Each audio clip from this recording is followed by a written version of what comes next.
All right. Well, it's about that time. Baby's having a snack. She's watching K-pop Hunters. Hope everyone's doing well. I was able to post up some videos, or one of them comes out. Depending on when this video comes out, one of them is going to come out today, as in like January 6th, and another one should be coming out on January 7th. The day I have my little hearing with the judge about unemployment monies and whatnot, because they haven't given me anything in the past 6 to 8 weeks for whatever, I don't know, for whatever reason. I don't know if there's a complication on the system on their end or my end or whatnot. I was able to talk to a lawyer yesterday, finally. It seems like he was saying something about, long story short, he was saying something to where I need to show proof of, I was looking for a job through their Illinois website and whatnot. When, in all technicality, I mean, yeah, I was looking for a job. I was rebuilding the resume. I was dealing with the baby and all this other good stuff. So it's like, and then also on top of that, like right when I applied for workman's comp, it was automatically kind of paused until the phone interview because the employer, my previous employer, was trying to fight it. So yeah, I mean, it's just a whole chaotic mess at the end of the day. But hopefully it goes well tomorrow with the judge and the hearing and whatnot. Hopefully I finally get some type of money coming in, because kind of have nothing. As I mentioned before, I used up all my savings and whatnot just to get to. I don't know. I think that lasted till like a month maybe, if I was lucky. But yeah, kind of just been pushing all the bills as far as I can and the best I can. I'm gonna have to just keep taking it one day at a time. Um, let's see. Yeah, fingers crossed. Fingers crossed. That's all I can really say. Hoping to find a job soon. If not, hopefully, like I said, the judge overturns everything, and uh, my appeal goes through and whatnot, because it's rough. Um, yeah, let's just jump right into it. I think. Was there anything else? Oh, today officially, it was completed on all other platforms like Archive of Our Own, or as most know it as AO3, Squidge World, Fanfiction.net, and Wattpad. It was completed on all of those. My fanfiction novel was completed on all those websites for since I think it was like New Year's Eve or Christmas. I got everything out as soon as possible, and then Tapas was just kind of like on a daily schedule until today, and officially today it's completed on all sites. So, now that Tapas is officially done, and on my downtime, whenever the baby has been napping, I already started working on book two. I did put the link in the description.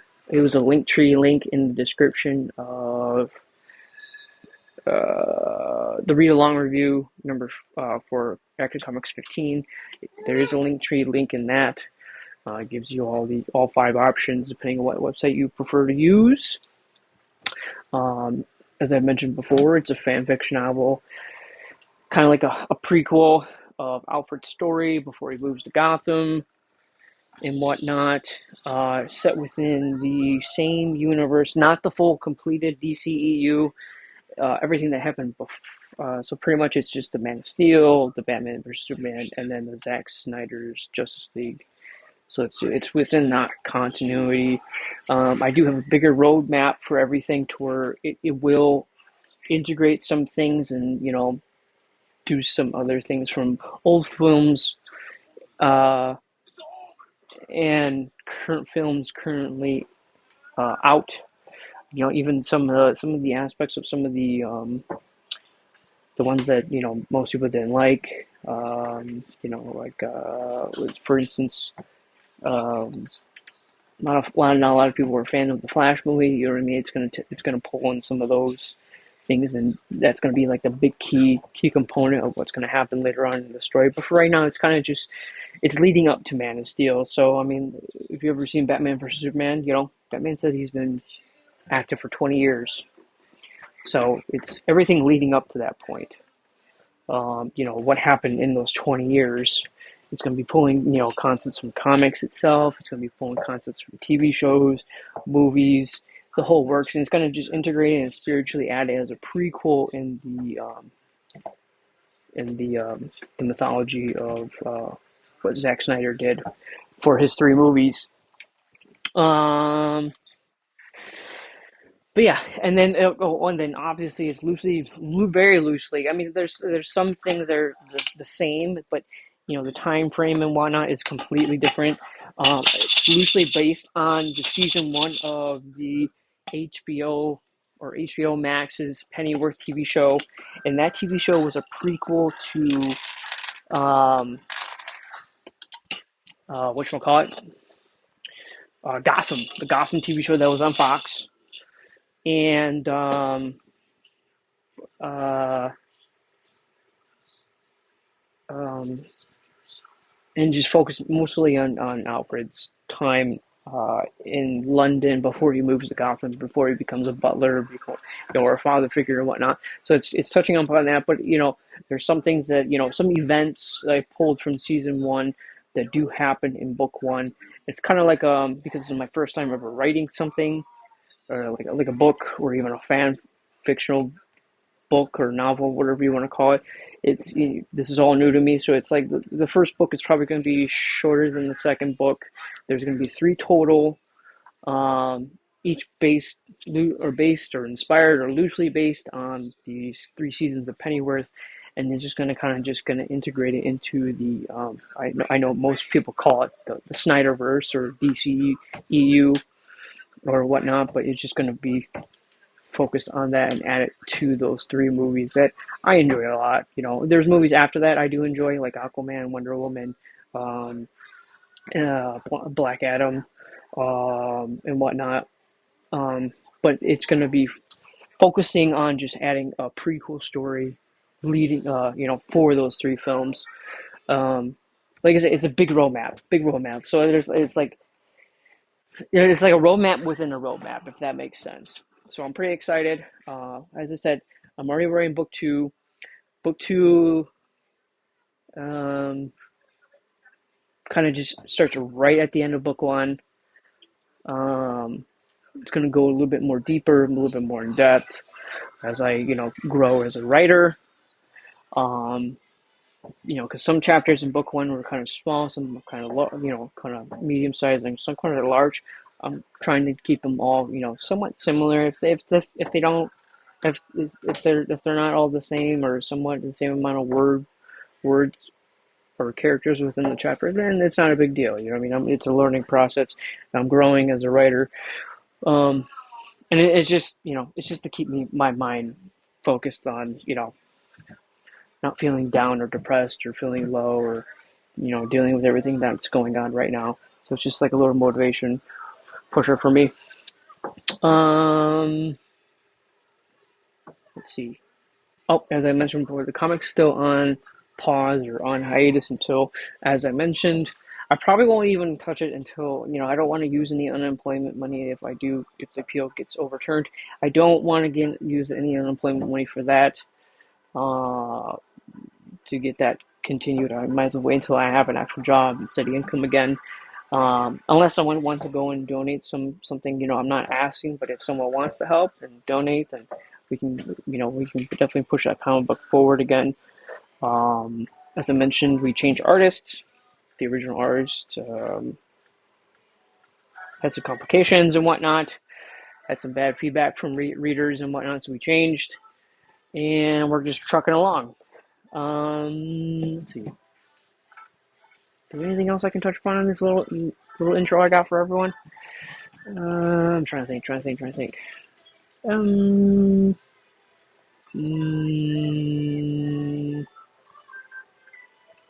No, I think that's it for right now. But so let's jump into the read of the day, or the read of the video, or the So we're going to jump back into Action Comics. Action Comics number 17 was out in October 1939. So we're actually almost done with the 1930s run. I think at that point we'll see where Detective Comics starts, and if it goes up to 1940s, we'll probably dive into a little bit of that. If not, we'll find another older comic or whatnot, or we'll just keep going. We'll see how it goes.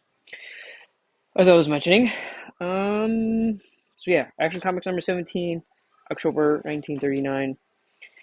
But let's jump into it.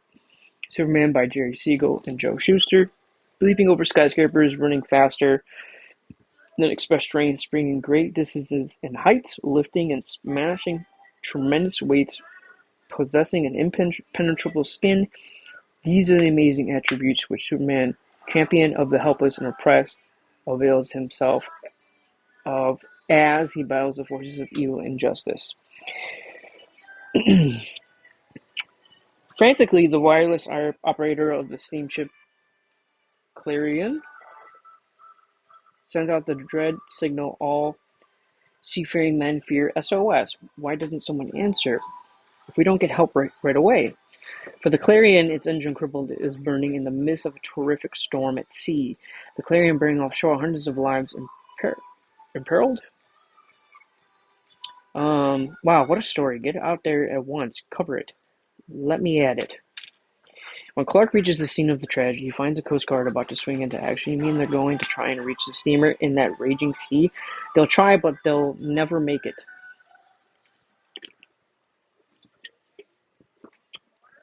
The puny Coast Guard boat.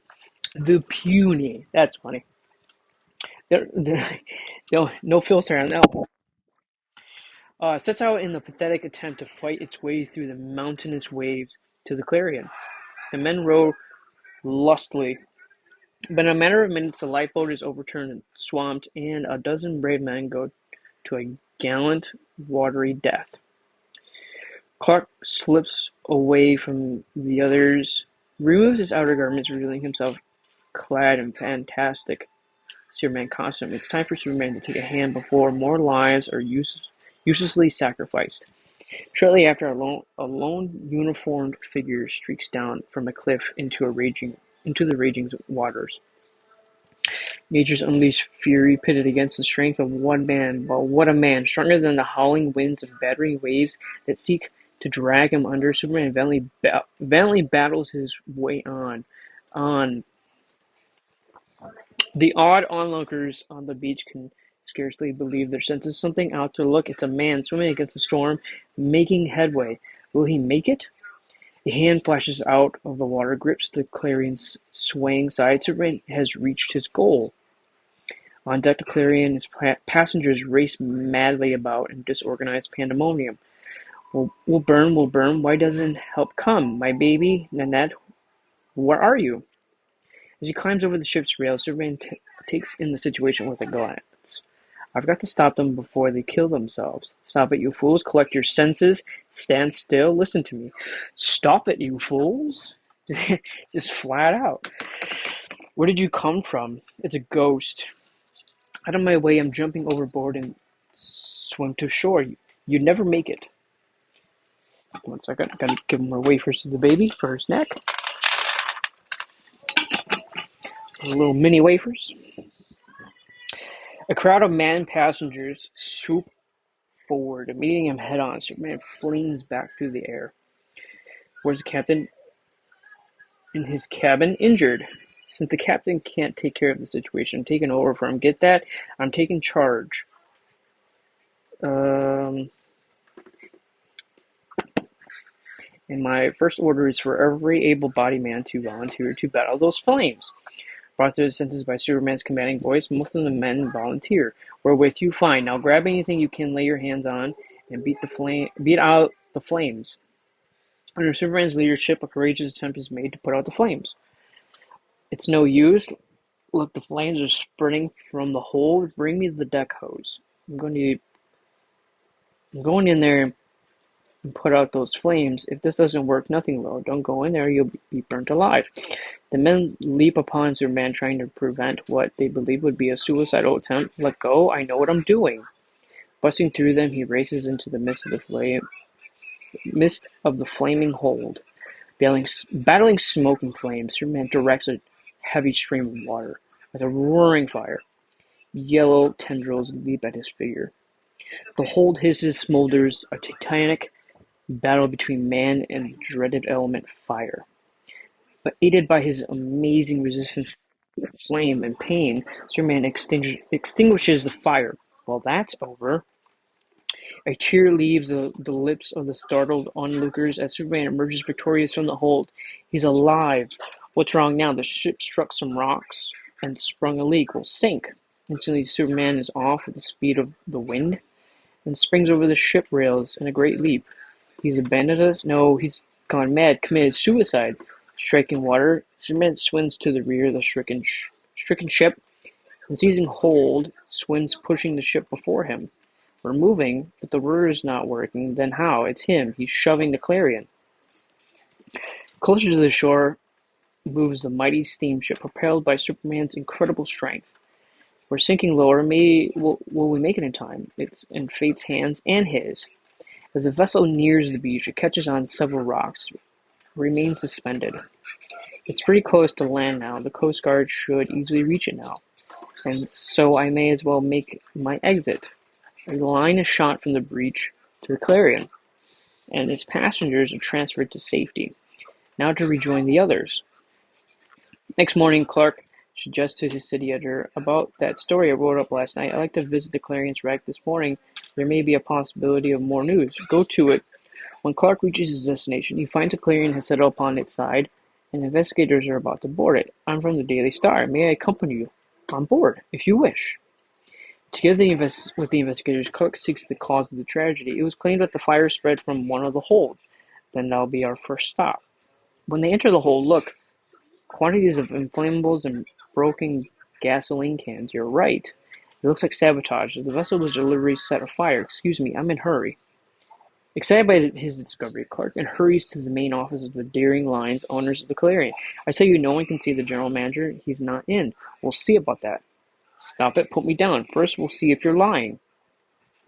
What's the idea of breaking into my office like this? I've just learned that the Clarion was a victim of sabotage. Have you a statement to offer to my newspaper? The Clarion? Sabotage? Please. Promise me you won't print that. You want to keep it out of the papers? Well, why? I'll tell you, but only on the condition that you keep it mum until I give you the word to print it. Mum to me is like mom. But okay. It's a deal. The Clarion is the fourth ship of our line to have been deliberately destroyed. Thus far, we've managed to keep it quiet. Whoa, what a yarn, but why the silence? An unknown gang has contacted us, demanded $5 million or they will continue their evil work. $5 million at least? They aren't pikers. What the hell's a piker? Like a pirate? That moment the telephone rings. I'm expecting the gang to contact me again. This may be them. Clark listens in the ensuing conversation on the extension phone in the office.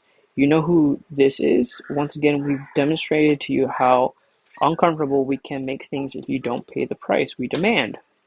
That voice, it sounds familiar, and yet I can't remember just who it is. We will contact you again later. Meanwhile, tell the reporter who's now in your office absolutely nothing. After the mysterious caller hangs up, operator, important police business. Trace that call that just reached the number. Sorry, sir, you must be mistaken. According to our records, no phone call was made to your office in the last several minutes. You see how it is? Our private detectives are helpless, can get no clue at all to who the vandals are. What do you plan to do about it? What can we do but pay? If we don't come across our business will be entirely wrecked, and now if you'll please leave me. Only one person could have accomplished this, the miraculous scientific feat of telephoning without using the telephone company's line, and now I recall his voice, Ultra, the mad scientist who seeks domination of the Earth. Keep walking, buddy, and not a peep out of you. What into that car? Shut up. As the car drives along, the gangsters proceed to muss Clark up. The reporter pretends to be injured by their blows. Take that, nosy. Stop it. Ouch. That's a small taste of what you'll get if you don't keep clear of the Deering line. Get me? I get you. Let me go. I swear I'll forget I ever saw you. As the hurtling car slows, the reporter The reporter's figure is tossed from it. I just want to point out, why did they open the door if they're throwing him out the window? Or is that how the car door opens, where it opens backwards? Anyways, Grimly, stripping off his outer garments, Clark Kent transforms himself into the dynamic Superman, now to give those rats a taste of their own violence. After the speeding Racketeer's machine races the Man of Steel. He easily overtakes it. Look, he's catching up. More speed. Lifts up the car. Refers Action Comics #1.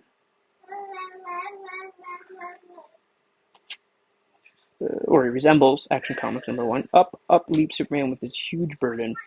Yow! Let me out. Don't let it get me. As he lands atop a skyscraper, Superman deposits the auto none too gently, then leaps off. That ought to throw a little fear into them. When the terrified gangsters report back to their chief what's happened, speak up, you fools. It was like a nightmare. An incredibly strong guy scared us silly with his super strength. Superman, so he's mixing in. That means I've got to act and fast.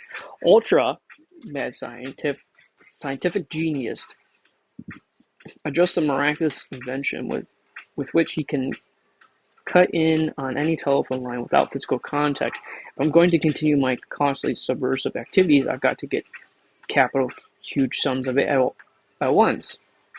You again, the time has come for you to deliver the 5 million. Send a messenger to 211 Court Avenue at once, or there won't be a single steamer intact on your line this time tomorrow.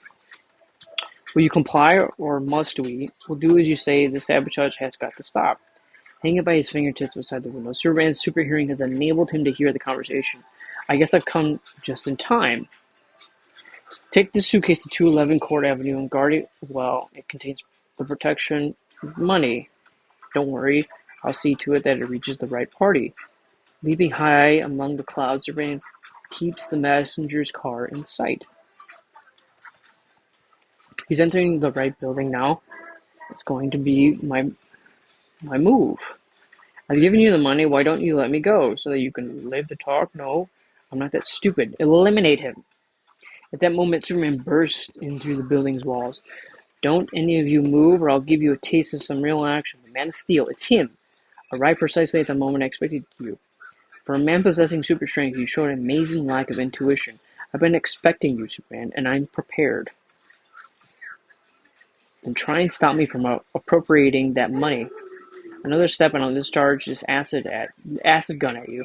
I fancy this powerful solvent should have an effect, even upon your super tough skin. Abruptly, the Man of Tomorrow lunges directly toward the crippled scientist's figure and crashes against an invisible barrier. What? Well, you just encounters a panel of transparent, unbreakable metal, a creation of my own. What now, Superman? Bracing himself for the coming shock, Superman hurls himself against the invisible barrier with all his might and succeeds in shattering it. The Superman hands reach out, they pass through Ultra's figure. The scientist's body wavers and disappears. What? Then it wasn't Ultra who was here after all? Just a projected image of him? Whipping out a weapon, the messenger covers the huddled gangsters. Keep your hands raised, all of you. You're under arrest. That's right. See that they get turned over to the authorities. Later, as Clark Kent writes his story, so Ultra escaped me, but at least I succeeded in breaking his terrorist gang and recovering that protection money. Next time, Ultra may not be so fortunate. The end. So I feel like I think it was the Ultra Humanite or Ultra, I don't know, I forgot his name. It's been a while since I've read this, but I feel like we're getting, we're going back and doing that continuity thing and bringing back that first main villain that's been working behind the scenes of everything. I don't remember what he did before. It's been a while. But this was this one did not feel like a filler episode like issue number 16. So that was a good thing. It definitely piqued my interest of what's going to happen next, kind of thing. Like, are we going to continue the story in issue number 18, or are we just going to have a little small filler or a little pause until we come back to it later? quite interesting to see where it's going to take us. It's definitely piqued my interest. I'm intrigued. Um, I want more, a little bit more. Wanted the story to keep going, but it is what it is. Um, I'm gonna give this like a 3 or 4 out of 5 stars. Um, the story was good, but um, the story was good. It pushed the story along, kind of thing, kind of like when, like back in the day when you were watching TV shows that were like 22 episodes long, and like it pushed the story further. You know what I mean? Pushed the season story or uh, the season's arc along, push it forward a little bit. Like even though it took the whole episode and there was like bits and pieces that pushed it along, it was like that to me. Um, you know, could have been a little bit better, but it is what it is. I think that's pretty much it for this video. I hope you guys enjoyed this read along review. It's just something I'm trying to help with people who struggle with reading or comprehension or just anything of that sort. That have an attention disorder like ADD or ADHD, and they just need something kind of to help you get along and help you focus. I'm not a perfect audiobook or audible, but I try my best, even though I like to go on and take little detours along the way. That's just how my head works, though. So, um, and then as always, if you guys ever need to contact me or reach out to me if something's going on, reach out to me in DMs, and you know, we'll, I'll listen to everything you have to say if something's going on with your personal life, or if you just need someone just to give you the 2 cents, whatever the case may be, just reach out to me. You are not alone. Um, there are people who do care about you at the end of the day. Yeah, that's it for this video. I'll see you guys on the next one. Peace.